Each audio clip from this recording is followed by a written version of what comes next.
പരിശുദ്ധ പരമദിവ്യകാരുണ്യത്തിന് എന്നേരവും ആരാധനയും സ്തുതിയും പുകഴ്ചയും ഉണ്ടായിരിക്കട്ടെ. അനന്ത കാരുണ്യത്തിനുറവിടമായ കർത്താവെ, ഞാൻ അങ്ങേ സ്തുതിക്കുന്നു, ആരാധിക്കുന്നു, മാത്രം അങ്ങേക്ക് നന്ദി പറയുന്നു. ഒന്നും കുറവ് വരുത്താതെ ഞങ്ങളെ ഓരോരുത്തരെയും ഓരോ നിമിഷവും അനുഗ്രഹിക്കുന്ന അങ്ങയുടെ കൃപയെ ഓർത്തുകൊണ്ട് ഞാൻ അങ്ങേ ആരാധിച്ച് മാത്രം അങ്ങേക്ക് നന്ദി പറയുന്നു. അങ്ങ് നൽകുന്ന ഓരോരുത്തരും അങ്ങേ മഹത്വപ്പെടുത്തുവാൻ ഞങ്ങൾക്ക് കൃപ നൽകി അനുഗ്രഹിക്കണം. 115 സങ്കീർത്തനത്തിൽ പറയുന്നു, ഞങ്ങൾക്കല്ല കർത്താവേ, ഞങ്ങൾക്കല്ല, അങ്ങയുടെ അനന്തമായ കാരുണ്യത്തിന് നന്ദി, മഹത്വം. അങ്ങേക്ക് മഹത്വം. ഞങ്ങൾക്കല്ല കർത്താവേ, ഞങ്ങൾക്കല്ല, അനന്ത നന്മ കാരുണ്യസ്വരൂപന അങ്ങേക്കാണ് മഹത്വം നൽകേണ്ടത്. കൃതജ്ഞത ഉള്ളവരായിരിക്കണം. ദൈവത്തിൽ നിന്ന് കൃപ ലഭിക്കും. 10 കുഷ്ഠരോഗികളുടെ ഉപമയിലൂടെ കർത്താവ് തിരികെ വന്ന കുഷ്ഠരോഗിയോട് പറയുന്നുണ്ട്, അവന് സൗഖ്യം ലഭിച്ചുവെന്ന ബോധ്യം അവന് ലഭിച്ചപ്പോൾ നന്ദി പറയാനുള്ള അവൻ്റെ മനസ്സിനെക്കുറിച്ച്.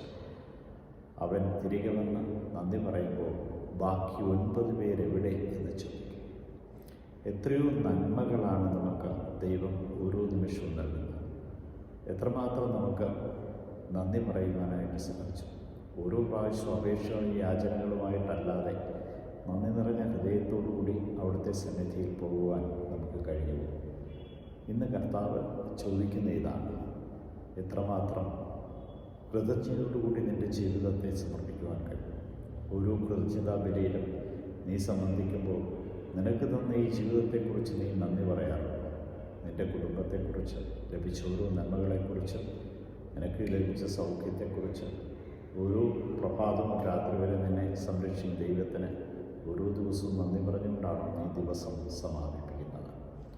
നല്ല ഈശോയെ, പലപ്പോഴും ഞങ്ങൾക്ക് ലഭിച്ച അനുഗ്രഹങ്ങൾക്ക് നന്ദി പറയാതെ പോയ അവസരങ്ങളെ ഓർത്ത് മാപ്പ് ചോദിക്കും. അങ്ങയുടെ അനുഗ്രഹവും കൃപയും ഞങ്ങൾക്ക് ഓരോരുത്തർക്ക് നൽകി അനുഗ്രഹിക്കുന്നതിനെ ഓർത്ത് അങ്ങയുടെ തിരുനാമത്തിന് മഹത്വം ഉണ്ടായിരിക്കട്ടെ. അങ്ങല്ലാതെ മറ്റൊരു ദൈവമില്ലെന്ന്, അങ്ങ് നൽകുന്ന കൃപകളല്ലാതെ ഞങ്ങൾക്ക് മറ്റ് കൃപകളില്ലെന്നും, ഞങ്ങൾ വിളിക്കുമ്പോഴൊക്കെ സമീപസ്ഥനായൊരു ദൈവം മറ്റാർക്കുമില്ലെന്ന ബോധ്യത്തിൽ ജീവിക്കുവാൻ ഞങ്ങളെ ഓരോരുത്തരെയും ഇന്ന് അനുഗ്രഹിക്കണം. ഇന്ന് അങ്ങ് നൽകുന്ന ഓരോ അനുഗ്രഹങ്ങൾക്കും, ഇന്നുവരെ അങ്ങ് തന്ന എല്ലാ കൃപകൾക്കും നന്ദി പറഞ്ഞുകൊണ്ട് യേശുവെ നന്ദി, യേശുവെ സ്തുതി, യേശുവെ ആരാധന. നിൻ്റെ തിരുനാമം ഒന്ന് മഹത്വപ്പെടുത്തട്ടെ. നിൻ്റെ കൃപകളെന്നും മഹത്വം നൽകട്ടെ. നിൻ്റെ കൃപാവരത്തിൻ്റെ നിറവിൽ ജീവിക്കുവാൻ ഞങ്ങളെ ഓരോരുത്തരെയും ഈ ദിവസത്തിൻ്റെ സമാപനം കാത്ത് സംരക്ഷിക്കുകയും പരിപാലിക്കുകയും ചെയ്യണം. ഈശോയെ നന്ദി, ഈശോയെ സ്തുതി, ഈശോ ആരാധന.